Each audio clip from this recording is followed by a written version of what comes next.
Hai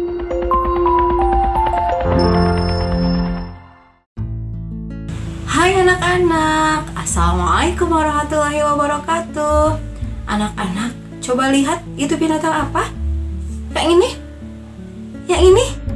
Lihat binatang ini. Binatang ini perutnya kembang kempis ya. Kira-kira dia bernapas menggunakan apa ya? Apakah sama seperti kita? Manusia menggunakan paru-paru bernapasnya? Yuk sama-sama kita cari tahu alat-alat pernapasan hewan bersama saya Ibu Hesti Daryadi dalam Doa Bangsa TV. Yuk sama-sama kita saksikan. Anak-anakku sekalian, tujuan pembelajaran kita kali ini adalah siswa dapat menyebutkan macam-macam organ pernapasan hewan dan fungsinya. Alat-alat pernapasan hewan yang akan kita pelajari pada kali ini yaitu yang pertama alat pernapasan burung, yang kedua reptil, yang ketiga katak, yang keempat alat pernapasan ikan, yang kelima alat pernapasan serangga, yang keenam mamalia, dan yang ketujuh alat pernapasan cacing tanah.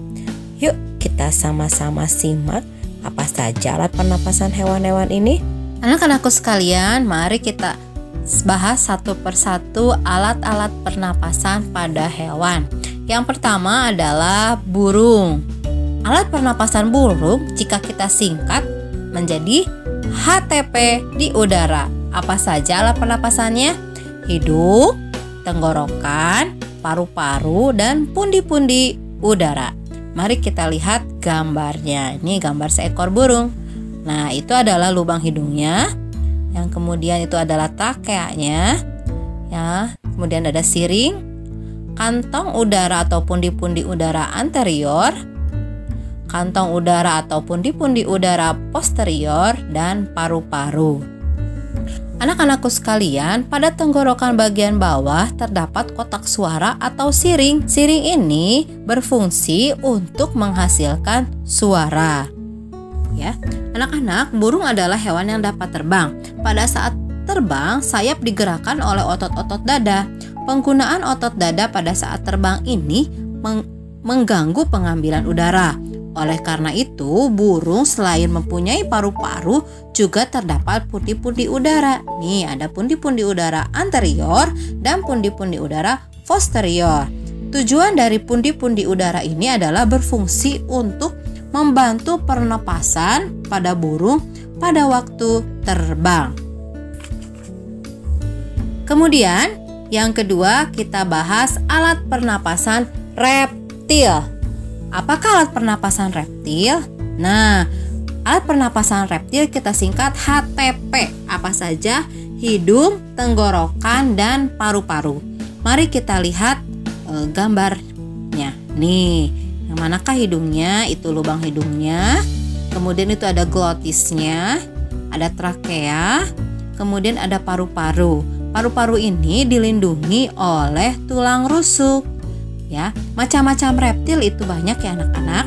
Ada kadal, cicak, ular, dan buaya. Ini salah satu contoh lagi adalah ular. Paru-paru ular adalah seperti itu, memanjang. Anak-anakku sekalian, di dalam paru-paru ini terjadi pertukaran gas, yaitu oksigen diserap ke dalam darah dan karbon dioksida dikeluarkan. Nah, pada beberapa reptil yang hidup di air, misalnya buaya, lubang hidungnya dapat ditutup sehingga air tidak masuk ke saluran pernapasan.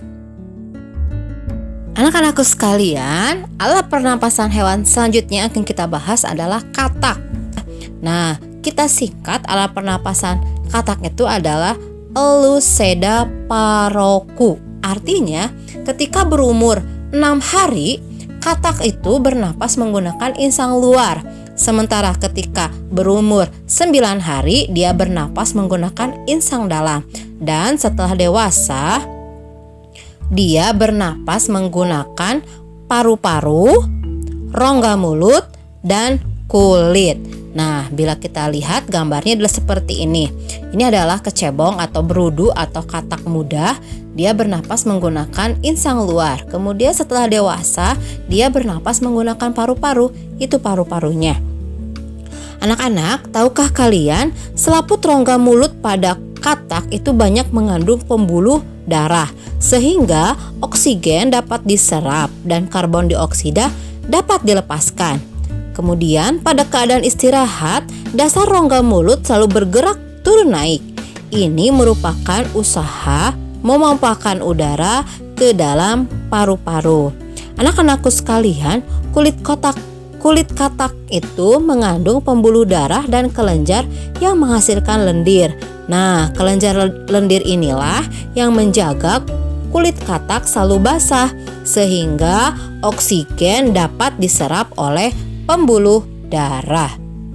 Selanjutnya, organ pernapasan hewan yang akan kita bahas yaitu adalah organ pernapasan ikan. Ya, ikan itu organ pernapasannya disebut imut. Apa anak-anak? Imut. Imut itu adalah insang, mulut, dan tutup insang. Nih, apabila kita gambarkan seperti ini. Anak-anakku sekalian, insang pada ikan itu berjumlah 4 pasang, di mana insang itu terletak di dalam rongga mulut di samping kiri kanan dan dilindungi oleh tutup insang. Selama ikan bernapas, mulut dan tutup insang selalu bergerak-gerak membuka dan menutup.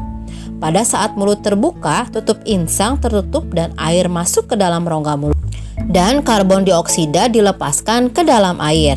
Nah, pada saat mulut tertutup, tutup insang terbuka dan air yang mengandung karbon dioksida keluar dari rongga mulut. Nih, perhatikan gambar ikan berenang ini ya. Coba kalian lihat tuh kan, ketika dia bernapas, mulut tutup insangnya selalu bergerak-gerak membuka dan menutup, bukan? Nah, itulah anak-anakku sekalian, ternyata selain insang, ikan juga mempunyai gelembung udara atau gelembung renang. Gelembung udara itu berfungsi untuk menyimpan oksigen dan mengatur tubuh ikan sehingga dapat mengapung dan tenggelam di dalam air. Anak-anakku sekalian, ternyata ikan juga memiliki labirin. Nih, ikan apakah yang memiliki labirin? Nah, ikan yang memiliki labirin adalah ikan-ikan yang hidup di dalam lumpur atau tempat yang kurang oksigen.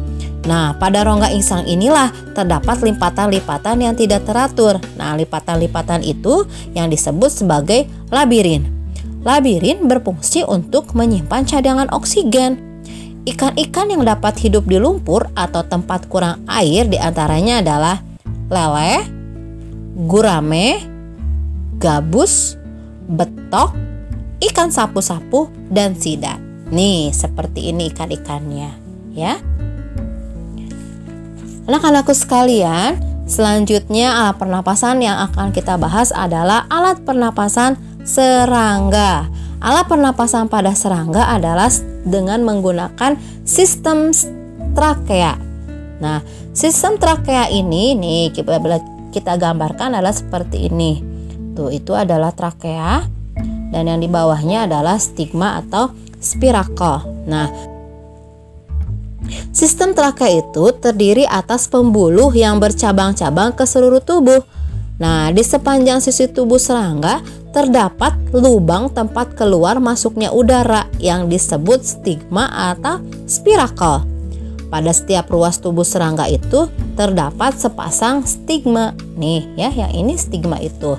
Anak-anakku sekalian, udara yang keluar masuk trakea melalui stigma yang disebabkan oleh adanya gerakan otot-otot secara teratur.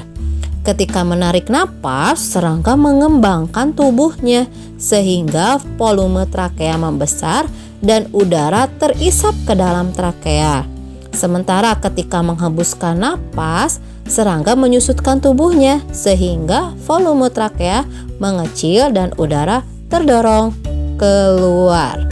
Nah, begitulah anak-anak alat pernapasan serangga.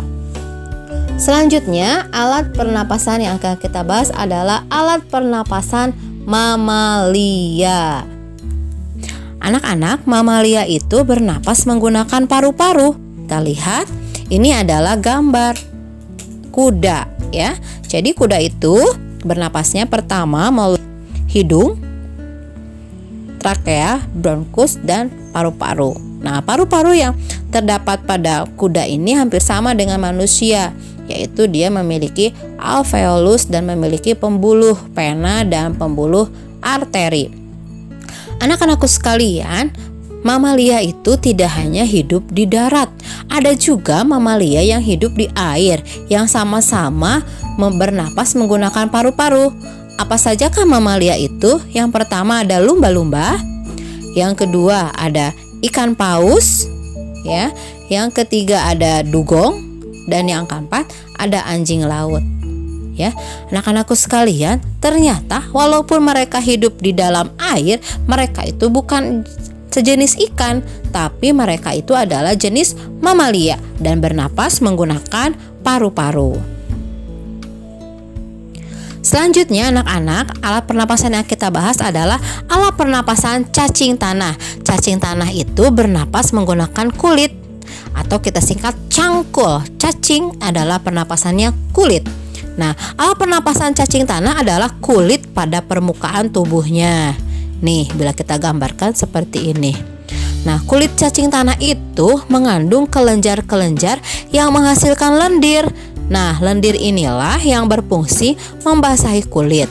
Melalui kulit yang basah, oksigen diserap ke dalam pembuluh darah secara difusi. Nah, demikianlah anak-anak pembelajaran kita tentang beberapa alat pernapasan hewan. Mohon maaf atas segala kekurangan dari Ibu. Tetap semangat belajar dan tetap jaga kesehatan. Wassalamualaikum warahmatullahi wabarakatuh. Sampai jumpa.